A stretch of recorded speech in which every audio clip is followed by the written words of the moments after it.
Welcome back to Access, a series on gaming and disability. In this episode, I'll explore accessibility from the different views of those who make video games, and how viable it is for smaller studios with fewer resources to consider disability options. Ironspark is a four-man team based in Manchester, whose Mars-themed project, Red Road, utilises virtual reality, a somewhat new technology that brings about its own accessibility issues. Going into disabilities, that definitely limits what you can do. If you've got one hand, or if you can't stand up and you've got to stand in the VR game, that limits it straight away. We did introduce seating in the game instead of being stood. So that sort of brings in, well, if you are in a wheelchair, you can still play because you turn in your chair anyway. There's tools already out there that developers should probably actively be looking at and including in their games because they're free to use, very minimal setup. Once it's done, they can crack on with making the rest of the game.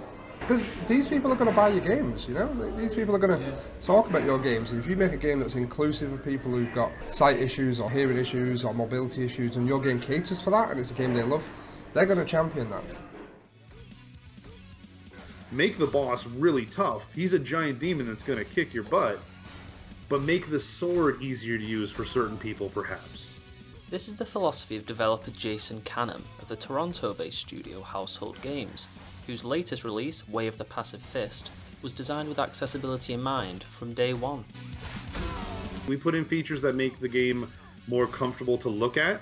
That's why we have the high contrast mode that dims the background so the characters pop out, so that way people don't get confused. All the audio options are there. Someone can mute the music if they really want to concentrate on those punch sounds.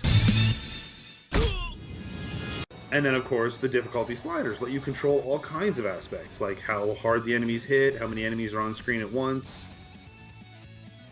Bugs and polish would come first, because we need the game to perform good and be bug-free so most people can enjoy it.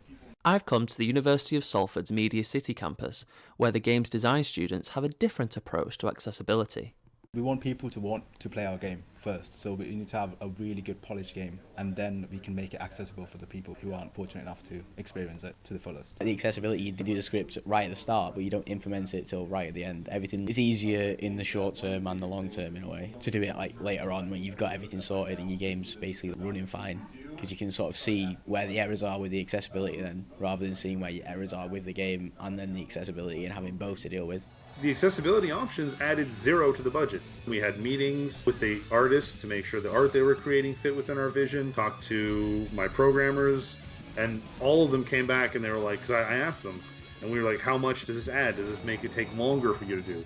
And all of them said, no, it doesn't take longer, because I know right now. It only takes longer to do it after. You can maintain the vision of what you want the player to have to accomplish their long-term goals, but you can provide the player with everything in between to make it comfortable for them. And I think instead of easy, I use the word comfort.